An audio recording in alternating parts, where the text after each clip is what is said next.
Welcome to the Wooper Club Draft League Season 6, Week 3 Power Rankings. Hard to believe we're already 3 weeks in, but we are back again. I am Nate, coach of the Buffalo Bouffalants, and joined, of course, as always, by SteveChuck, coach of the Waterdeep Wobbuffets. Say hi. Hello, everybody. I just said hi. Okay. So, we're on Week 3. We had a lot of people playing each other within the top. We had a lot of movement, but let's just go right into it and see what we've got.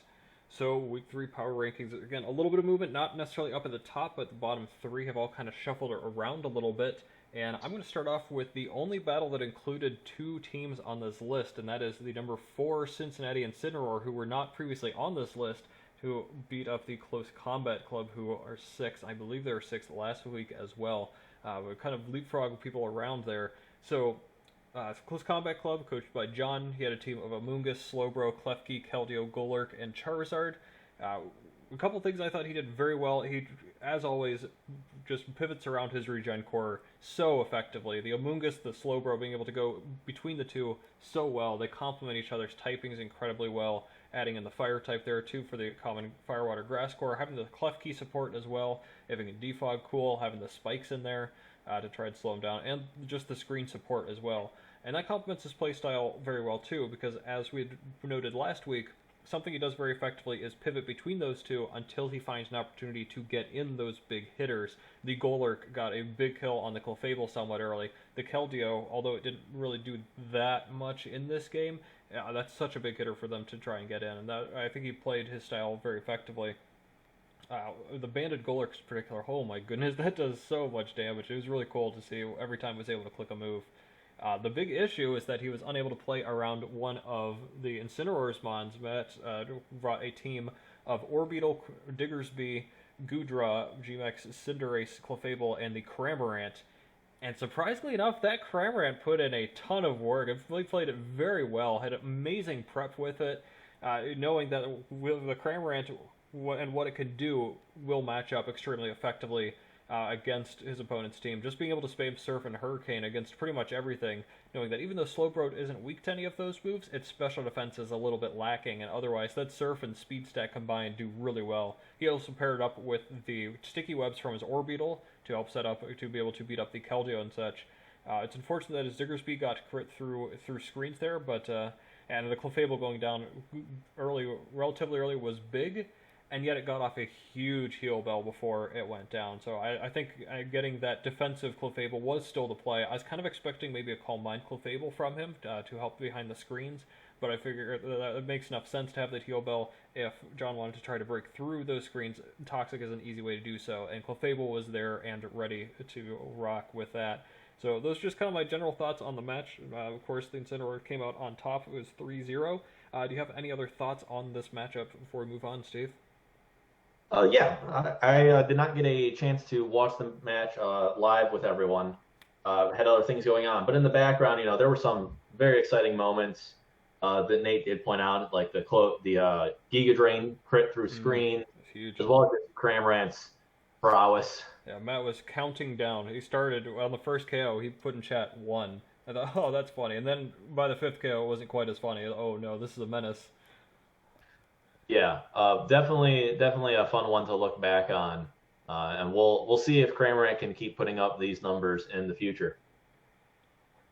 Awesome. Let's move on then to the next battle to talk about, because moving it down a rank, despite my victory, your Buffalo Bouffalant. Steve, what did you see from that battle? Yeah, so once again, from Nate and the Buffalo Bouffalant, great prep and team building, identifying what his opponent can do and then preparing accordingly. The issue was that Chad threw a curveball and just didn't do a lot of things we were expecting. That being his team built around the Sun, didn't bring his Sun Setter and Torkoal or his Sun Abuser and Charizard, and that seemed to have kind of shook you up in this game, Nate. Throughout the battle, there were tons of predictions made throughout, going both ways. There was a big focus punch hit on a Toro switch in, also kind of hoping on a Stone Edge hit if Crocodile was staying in. There were also predicting switches in and out of Venusaur that were hit ineffectively, that allowed Chad to bring it real close. Another big pro of this Buffalo Bouffalant team is the Volt Turn core.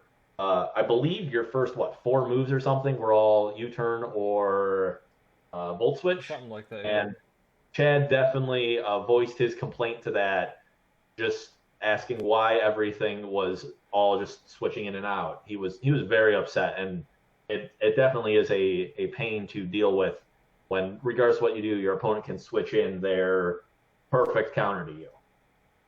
A bad thing is RNG. Got to really work on that. Yeah, so it seems like 3 weeks in a row here. I really should improve on that, eh? Yeah. If you haven't subscribed to a Showdown Premium, I'd recommend it. Really helps out. But really what it came down to at the end, and what decided this, was identifying and working towards win conditions, especially at the end. At the end there, the T-Tar facing off against the Corviknight, knowing that it's going to be Focus Punch and getting that crit to break through the Corviknight's defenses, but knowing that even if you don't get it, he has to Roost, and then it's more effective, and just kind of a 50-50 aim at the end, trying to break through before you eventually succumb to the faster taunt and struggle yourself to death.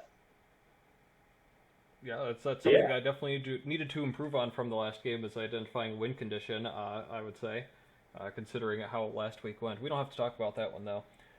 For this, there were a couple rough predictions in there for sure.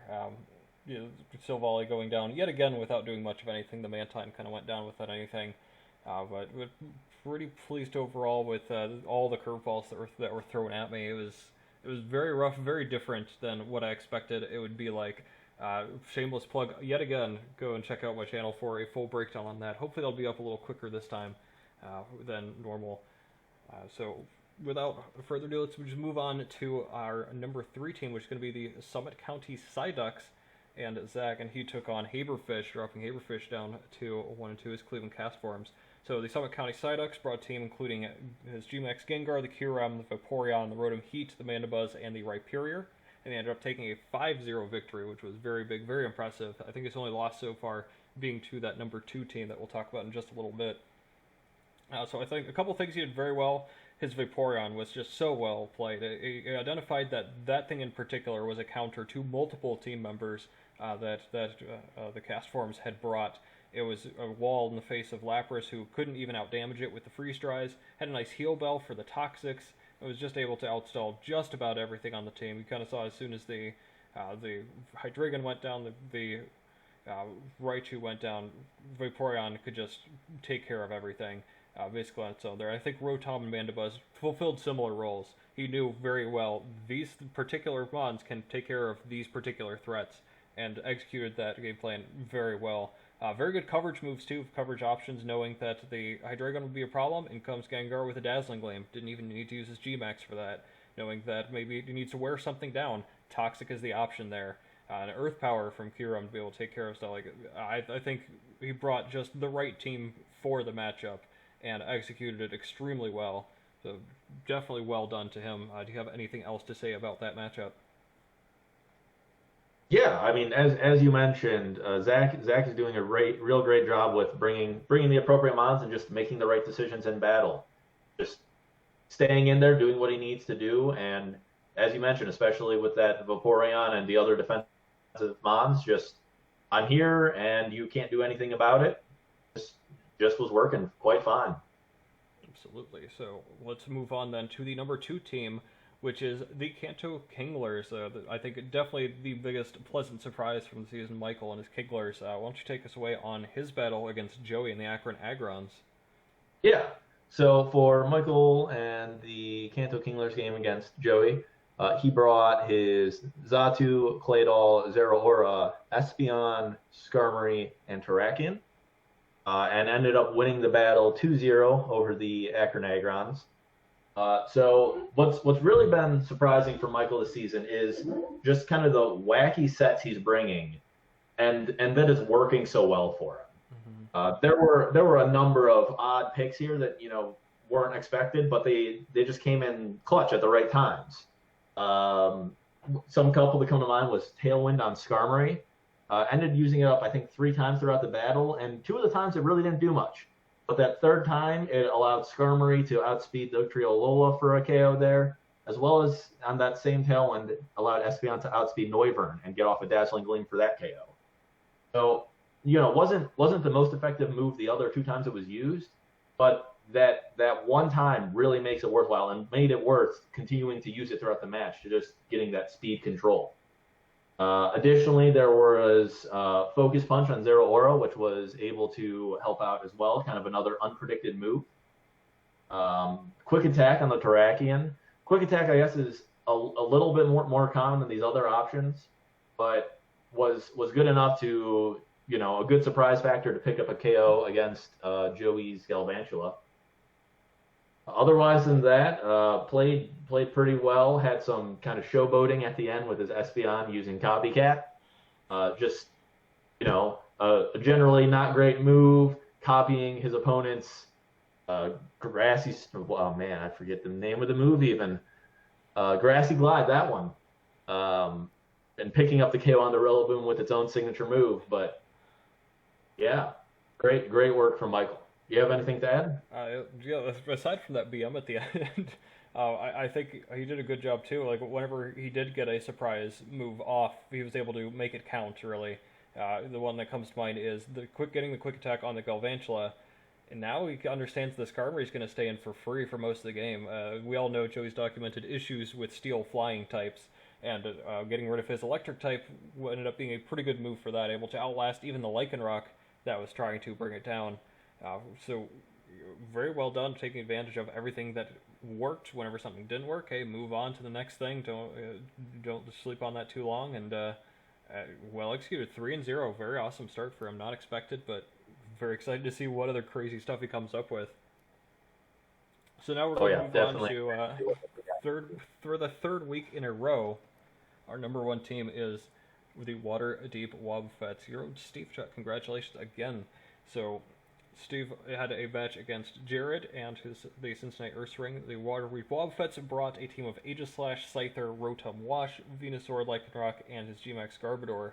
I don't think I need to say much else aside from the fact that only 3 Mons even made an appearance in the battle. The Aegislash, the Rotom Wash, and the Garbodor were all able to take out all 6 of his opponent's members without even dropping any of them. The substitute set on Aegislash proved to be extremely effective. Substitute King's Shield and the Close Combat and Shadow Sneak for coverage. Ended up putting in a ton of work, as did the Garbodor early game. Just able to get off the Maladors and the Max Knuckle early game, the Drain Punch. It all came into play. It was all so effective. The Rotom being able to burn the key threats. Just 3 Mons being able to mix around. Imagine if he was able to get in something with a great matchup like that Scyther. I know you were itching to get that in, but just cycling between those 3 was enough to take care of your opponent. Granted, I think you made some very questionable plays, but you didn't misstep at all. I didn't see any mistakes there. Well-earned 6-0 victory from you on that. Anything else you want to add? Yeah, it is worth noting that I have noticed Jared had used the same Mons and I think the exact same sets in his first 2 weeks. Mm-hmm. Made preparation for this one in particular slightly easier, allowing for this level of control, as well as some lack of knowledge on Jared's part, especially facing Aegislash. Mm-hmm. Used Poison Jab against it, used Max Knuckle against it, kind of unaware of the typing there. But it still proved quite effective and did work. And you're welcome for that, for scouting that out in week 1 for you. Oh, yes, thank you. I think that'll wrap things up here. I know I've got a match up against the number 6 Close Combat Club. There may be a couple matchups up there in the top 4 as well. So let's see how things might shake up for next week. We'll see you then.